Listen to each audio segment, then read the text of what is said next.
about what we saw at Glastonbury over the weekend. We've heard Shadow Home Secretary Chris Philps saying that there should be prosecutions. Well, listen, it's very concerning what we saw. I mean, you get these idiotic artists trying to make themselves famous, and fair enough.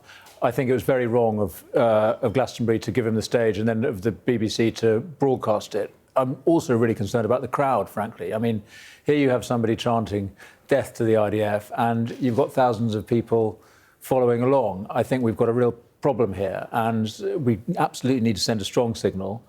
First to the BBC, why did you broadcast this act? They've taken it off air now, so they obviously recognise it's wrong. So I think they've got to answer questions about why it went out in the first place. And yes, I think the police should be looking into this. We absolutely do need to take this seriously. Yes, it's just some idiot in a field in Somerset, but we are sending strong signals to our country here by what we regard as acceptable or not.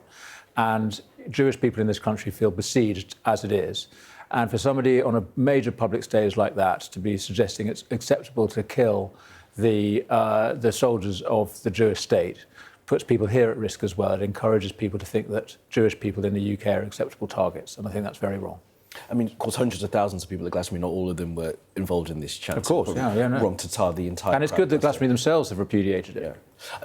But the BBC particularly, it was streamed. It's been taken down now, as you say. But calls for people at the BBC to be prosecuted. It's not as far as that, is it? Well, listen, we need to take it seriously. I'm not the one to decide what the appropriate response should be, but I'm glad that the BBC themselves do seem to be taking it seriously. I'm glad they've taken it off air. I think it's right that we in Parliament and you in the media look at this very closely. The fact is, we have to have free speech. We have to acknowledge that artists will be artists. Nevertheless, when you have a very major public stage like this and it's being broadcast on the national broadcaster, to have calls for the death of Israeli troops like that is very, very serious. It affects our whole culture. It affects the security of people here in the UK. And indeed, ultimately, it does affect the security of Israel because it adds to the sense that this is an illegitimate state, that it's acceptable for people to call for the death of their soldiers. That is very wrong. And just so it's totally clear, it wasn't broadcast live, it was streamed on the BBC, so there was a choice that people were able to make. I am interested in what you said about the crowds there, though, that were sort of chanting back. I mean, these people are at a music festival, aren't they? People are enjoying themselves in many ways that they do at these kind of music festivals. And you talk about free speech. I mean, you wouldn't have wanted... Would you have banned the Sex Pistols, other punk acts back in the day that said things that we found offensive? No, indeed. And, we've got to give a wide latitude to artists and, as you say, to young people enjoying themselves. But why I think this is so serious is because it suggests a real problem in our culture that many, many people who presumably live more or less blameless lives generally think that it's acceptable to chant for the death of our allies, soldiers. And whatever you think of the state of Israel's actions in Gaza or the operations of the IDF, you don't do this because that clearly sends a signal that that state is illegitimate, that its soldiers are legitimate targets.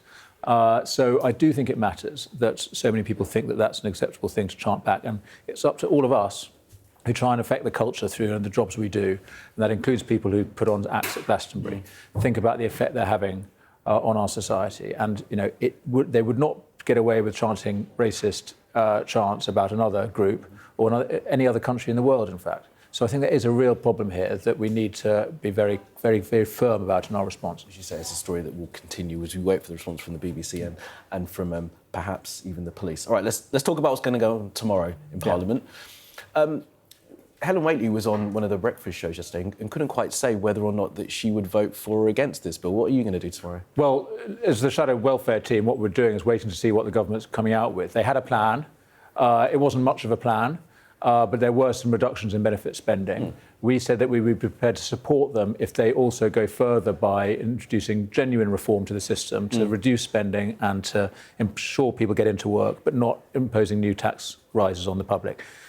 Well, that last one might be the tricky one. I mean, you might get away with the first two and then you could vote for it, couldn't you? Well, listen, we would like to vote for benefit reform. We really need it. We have an unsustainable rise, particularly in disability benefits. The last government, the Conservative government, successfully reduced the number of people on unemployment benefit. But particularly around COVID, we saw a large number of people go deeper into the benefit system, the health and disability benefit system.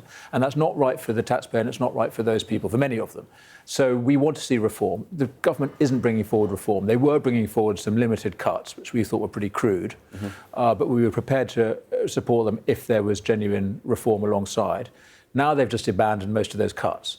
So, we will see what they come out with today. We're getting more detail. The debate is tomorrow. We'll make our mind up about how we vote. But what we really do insist on, they've had 14 years to get ready for government. They've had a year in office. And now, at the end of that, they've got this pathetic, damp squib of a bill that achieves absolutely nothing, except puts a lot of anxiety onto disabled people, and still is going to cost the taxpayer. We've got £3 billion just because of the U-turn last week, which will probably have to come out of tax rise. I'm sure they would say that you had 14 years to get. We did a lot of really good work on benefits, actually. It was COVID that made it so difficult at the end. Danny, we've run out of time, but we'll speak again soon. Thanks very much, and morning to you. All right.